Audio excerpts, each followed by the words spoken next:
Thank you. I appreciate all your support, and thanks you guys for coming in today.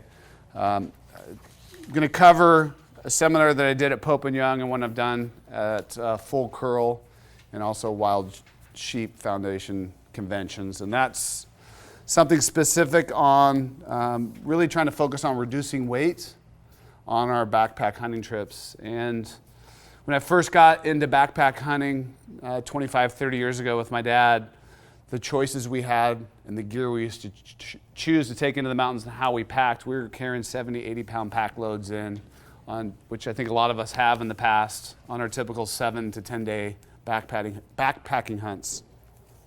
And as I've gotten into the business and really starting to see the difference between carrying a 70 to 80-pound pack versus a 40-pound pack, how I felt at the end of a 7 to 10-day trip, at the end of a long day of carrying a pack that is 70 to 80 pounds versus 40 pounds, started realizing there really is a massive difference. And as we get customers coming in, as I meet people, realizing the science of how to pack light and the mindset of how to pack light is not known by everybody. It's something that we take a little bit for granted here at KUIU. And so that's what I want to share with you today on the gear that I'm taking in, the weights that we're getting our gear list down to before we go on big trips like on sheep hunts, which seem to be the more critical hunts because of the distances we're covering, 10 to 15, sometimes 20 miles in a day. We'll get up at daybreak and walk until it's dark. And so every single ounce becomes much, much more critical on these types of hunts.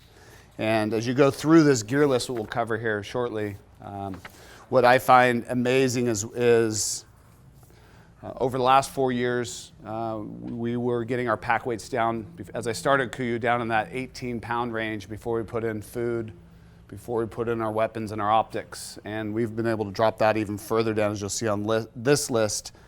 Going in this year on my sheep hunt, I've got it down to 13 pounds and 8 ounces. And that's from where we were 15, 20 years ago in the industry to where we are now is quite substantial. And these are weights that most of us can carry and most of us can manage on long days on the mountain. But there's kind of a strategy to get here to these types of weights. And the first and foremost is to have a really well thought out gear list that focuses on using products, whether we make them or whether somebody else make them, similar types of products that will do more, also perform well, and that are reliable enough to where you don't have to bring backup. When I first started backpack hunting, I used to bring backup pants, backup rain gear, backup just about everything, because there was a lot of things that you just couldn't rely on a 10-day hunt. And with some of the performance fabrics that we're using now, performance products that we're developing or making, and other products that are out there that we found, the redundancy, you don't need it as much. So we tell people, focus on buying and spending a little bit more, getting the right type of products so that you don't have to bring backups. And you'll see in our gear list, there is no backup gear except for maybe a headlamp, I think is the only backup thing that I bring now because of the reliability and the research and tests that we've done on all of our gear lists. So what we recommend, start with a gear list. We have a gear list, and if obviously you guys all have this. If you lose this copy, let us know, we can email it to you. If you have another hunt that you're going on that isn't just a sheep hunt, that this one is specifically made for, let us know. We can help you build a gear list as well. We offer that service at KUIU. So we recommend starting with a gear list. We also recommend, if you're building out a gear list, you're not following ours, is to buy a scale, because you're going to need to weigh everything. And there isn't one thing that I take on my trip that I haven't put on a scale first. And that's going to then go onto my spreadsheet. And this is going to give you your total weights. And then really, really important when you build your gear list, you don't deviate. Because what happens at the end, we've all done it, is we get done, and we go, well, this doesn't weigh that much more, and we throw that in. This doesn't weigh that much more. It would be nice to have this. And so live by your gear list and make sure that you follow it as you're packing your stuff and you don't deviate from it, because it does make a difference. So when I'm going and I'm trying to go as light as possible, I'm going to be using our Ultra 6000 backpack, and that's our ultralight version of the pack. I'm using our Thermarest Neo Air Light, and I use the short version. And in my tent, I will then take my backpack and flip it over and shove it at the foot of your Thermarest, because the Thermarest short only is about this long, but it's 8 ounces. And then you put your feet up on your backpack turned over. And now you've got a place to get your feet up off the ground and get up on your backpack. And it's actually surprisingly comfortable. I'm using our waterproof down sleeping bags. What I do with my sleeping systems, I bring a 30-degree bag for just about all my hunts, other than October or late season hunts up north. And you can get away with a 30-degree bag if you think about what you're carrying as far as your apparel, and sleep in your clothes, and use your layering system to also be part of your sleep system. And once you get used to sleeping in your clothes, it's actually really convenient. I think a lot of us would prefer that if our wives would let us anyways. With stretched fabrics, we can now sleep pretty darn comfortable. So I'm sleeping in my base layers at least. If it gets cold, I'll put on my down jackets. We carry a lot of times down pants in later season stuff, and I'll sleep in my down pants as well. And that's why you'll see a 30-degree bag on my gear list for just about almost all my hunts. Our tents, we have the new Ultra Star one-man tent, and that's a really neat development because of how light we can go in our tents. It's an 19-ounce tent before the stakes.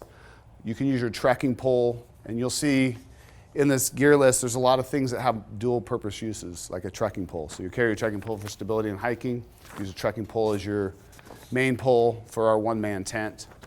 And what's great about this new tent is it's going to save 1 pound to 2 pounds out of your pack. It's one of the reasons why we're able to get our new pack weights so low. And then the trekking pole, I recommend the Leaky Micro trekking pole. We've tested a bunch of different poles out there and a lot of different carbon poles by several different companies. Leaky seems to be the best that we've found. There's also others out there that are great. We do a lot of homework on the things that we carry and the things that we recommend. As far as a layering system on this upcoming season, I'm going to put merino wool next to my skin, like we always recommend. One of the great things we know about merino is it's antimicrobial by nature, so you're going to be able to use a shirt for an entire 10-day hunt. If you haven't tested that, it's really amazing. I think a lot of us in here now have experienced the quality of the performance of a good quality merino shirt and how long that can last for you, so you don't even need a second base layer shirt. Doing that on tops and bottoms. And then now that we have a synthetic knit program, I like the 200 synthetic shirt over even a 210 merino for my own purposes. I feel like you get a wider range of temperature with a synthetic versus a merino in a backpack situation. It's a little bit lighter in weight. It's going to give you a little bit more warmth. And I'm running this year on my sheep hunt a Tiburon pant, which I've been doing the last couple years, just for the range of temperatures the Tiburon pant gives you because of the breathability. And then it's just incredibly light. And I like to bring a vest to keep my core temperature up. And then for insulation, I'm bringing our super down jacket still, which, as we all know, compress really well. It's great for sitting on a ridge if you're glassing. And you can also wear it when you're sleeping. And then with our new Ultra NX rain jackets, I don't know if you guys had a chance to see them inside the showroom. They're amazing. It's 8.5 ounces. It's 3-layer product, so it's really durable. We use a micro nylon face fabric, so you get a lot of durability. It's really light and packable. If you're not going to be in your rain gear that often, or you're looking to go ultralight, that's a great choice. And it's also lowering our pack weights down substantially by getting away from 1 pound to 2 pounds on the rain gear. And then as you run through this list, you're going to see the beanies, the neck gaiters, socks, and then your boots of choice. We've got the new Scarpa Grand Drew, which I really like. Again, footwear is kind of something that's very personal. Everyone's feet kind of seems to react differently to different types of boots and the boot makers. But on your layering system, you just want to be really thinking about the range of conditions you're going to be in, the weather, how cold it's going to get. You'll find if you haven't been on a sheep hunt that you don't need that much more as far as insulation, even though you're hunting up north. It's not all that different than hunting in the mountains in California, Idaho, or Montana. And a lot of times I'll travel up and see guys going on the first hunt and they've just got a ton of cold weather gear, and you're going to end up not needing it on an August or September sheep hunt. Layering system is very similar to what you'd be using for a deer or an elk hunt here in the lower 48. For those, we'll run through some of the gear that I'm going to bring. Binoculars, we all have our optics. Suunto watch that I really like, and the reason why we're carrying it is because it is a dual-purpose GPS. You wear it on your wrist, it's light. Those of you that have not seen that product, they have the booth out there, check them out. It's an amazing dual-purpose item that will save weight in your pack. The Havalon knives are fantastic, and then if you're going to go on a sheep hunt, pack sunglasses. If you get snowed, a lot of times you get snow in August, September, something I forgot before, and you can get snow blindness if you don't have a good set of glasses. Put them in a hard case and keep them in your pack. You will need them if you're crossing glaciers. You'll need them as well. And then a good set of camp shoes. On here is Crocs. I personally bring like a trail running shoe if I have a problem with my boots. You're also going to have to do river crossings a lot of times. You can do it in Crocs, but I prefer a better solution than a Croc shoe. I use a lace-up trail running shoe. And then your personals. And then on cooking hydration, we run and recommend the Platypus 3 liter, which we carry, fits perfectly in our packs. You're going to need a spoon on your trip. So we, again, recommend the long spoon that you can get at REI, or we carry a little titanium spoon by MSR here at the shop. And then something that doesn't get talked about enough is food. And if you're going on a trip up north and you go on a guided hunt, they will pack your food. Typically on those trips, they're going to overpack you, and you're going to end up with a food bag that's going to weigh 20 to 30 pounds for a 10-day hunt. It's because they don't know what to give you, so they're going to overpack you on food. I break all my food down to calories per ounce, and we recommend like in that 120 to 130 calories per ounce in your food choices, which if you run the math out with what we bring and that's on our list, you're going to be bringing about just under 2 pounds of food a day. It's kind of our rough estimate. So when I'm loading up my food per day, we break it down in a per day food bag and pack it on a bag, we'll put it on the scale, and you're looking to be about 2 pounds of food a day. If you're in colder temperatures, you're going to need to bring about 2.5 pounds of food a day. Some guys, depending on how much you eat, you can get away with 1.5 pounds of food a day. You're always going to be in calorie deficit, but if you're in that ballpark, you're going to get away with at least having enough calories to get by. The other thing we do is we focus on finding foods throughout the year that we like, and if we find that if there's something that we don't like or doesn't taste great here, it's going to taste terrible after 10 days in the mountains. And so we're constantly trying different bars, trying different foods. And what I've gotten to, instead of just Cliff bars, power bars, and performance type bars, I'm back to bringing more normal types foods: bagels, cheeses, bacon, nuts, more whole foods versus just high carbohydrates and high sugars, which if you eat day in and day out, after 10 to 14 days, your stomach gets to the point where it just can't stand it. And it's at these types of trips, the performance level your body needs out of them, and if you're giving it food that it doesn't like, it has a tendency to react poorly against it. And then the other thing, and Mark, you came in at a perfect time, is looking at supplementing some of your food intake with some of the performance stuff like Wilderness Athlete.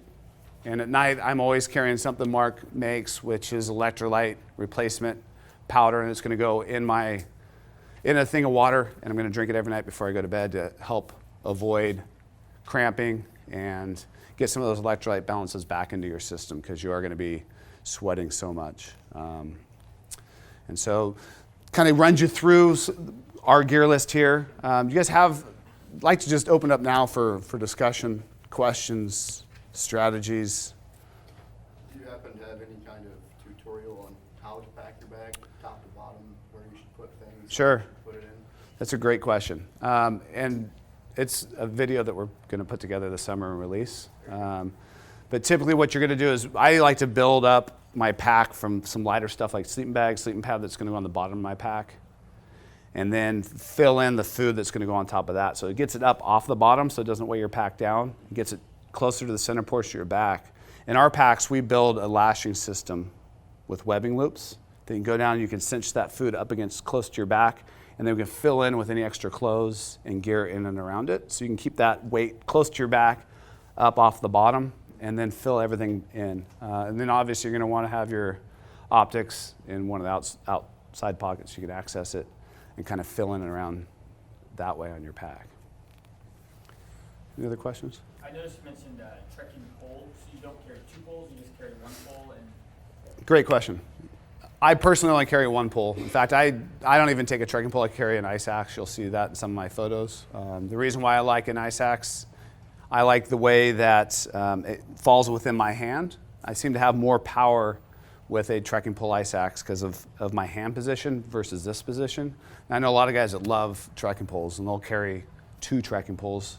I personally like to just have a free hand for how I like to travel in the mountains. It's totally personal. And I do know descending with 2 trekking poles is twice as fast as with no trekking poles, and it's faster than even with just a single ice axe or a single trekking pole. But it's amazing once you get used to having trekking poles how easy it is to travel and how often it keeps you from slipping them and falling. And when we go up north, you have to have something because the terrain is so challenging and uneven. River crossings, there's just all sorts of instances where you have to have it, especially carrying heavy weight. A good question. How do you treat your water? Great question. If you're up north on a sheep hunt, for some reason, I don't know why, I've never gotten sick from it, we never treat our water. Lower 48 hunts where you know you need to treat it, what I've gotten used to using now is I've gotten away from pumps, and I'm using all gravity-fed filters. I don't know if you've ever used a gravity-fed filter, but you'll never use a pump again if you get one. And what's great about it is you'll have like a large, it usually comes in like a large bag with an inline type of filter, Platypus makes them. And you'll scoop up a bag full of water, seal it off, hang it in a tree, and then a tube comes down and there's an inline filter in it that goes into another reservoir bag that is now your clean water. And what I love about it is you can get up in the morning before you leave camp, fill that thing up, hang it up in a tree, and when you come back at night, that clean water bag is now completely full. And so you've always got water. And fresh water, because I think we've all been there at night. You get back to camp, you have no water left, and you're sitting there for 30 to 45 minutes, exhausted, trying to pump enough water to get your dinner cooked and then pump enough water to have for water for the next day. And it's a hassle, and a lot of times it's cold, so that pump's frozen. And yeah, I don't recommend the pumps anymore. We're doing all gravity-fed stuff. That's light too. It is. It's really light. In fact, they're lighter than the actual pumps are. Yep. It's a good question. Any other questions? Stove? I didn't see stove. So that's for a sheep hunt where you have a guide. Okay, Because normally up north, unfortunately, you have to have a guide. So they're carrying the stove. We are either recommending the MSR, the system that, I can't remember the name of it, that we carry, or their little pocket rocket, the real light micro stove. That's typically what I carry because it's so light. It's not the most efficient stove as far as fuel usage, but it's really light, doesn't weigh anything. In fact, I've gotten to the point now on my day trips up north as I'm bringing the stove and the little canister of fuel. And it's kind of nice in the middle of the day. You can make a cup of coffee sitting on the ridge glassing. It's like heaven on earth on the top of the mountain. Any other questions? What about your battery charger? Good question. For the guy in the back. For those of you guys that don't know Rob, that's my business partner in KUIU. Without him, KUIU doesn't exist, so he's back here being the peanut gallery. So good question. We, in the past, have carried a solar charger called the Solar Monkey. They're unfortunately no longer making it. Goal Zero makes a solar powering charger battery that I think we're gonna end up carrying, but I do carry a battery pack now that has a USB cord. I'm able to plug I can plug my watch in. All our headlamps that we now run at KUIU are all rechargeable headlamps. And now we've got kind of a battery system. And then that battery pack you can put outside while you're out hunting during the day, or you can strap it to your pack, and it's gonna recharge as the sun hits it. And it's a great system. Question, Rob? I wanted to be able to use my cell phone. When you're on the beach. Yeah, exactly. Any other questions? Regarding freeze-dried food, are you taking it out of the containers, breaking it down? Because some of those containers are full. They are. I don't go quite that far. I've done that before. Now I use what Mountain House Pro Packs. You've seen those where they have the smaller version of those big bags now. Okay. And I think REI carries them. I know backcountry.com carries them. And it's for the ultralight guys. And they take the big bags now and they're shrunk down to about this big. And those are the ones I'm taking now. It's a good question because those other bags are huge. The Pro Packs are small. And that's what I'm bringing. Okay. Yep. And you pay a little bit more for the Pro Pack, but that way you don't have to pull. That way you have to mess with it. Yeah. Yep. And as far as freeze-dried food, I've tried them all, and Mountain House is my brand of choice. Now, if there's anyone out there, if you guys tried anything else that's better, I'd love to hear about it. 'Cause I've tried other stuff, and it's never as good. Any other questions? Comments? Thoughts?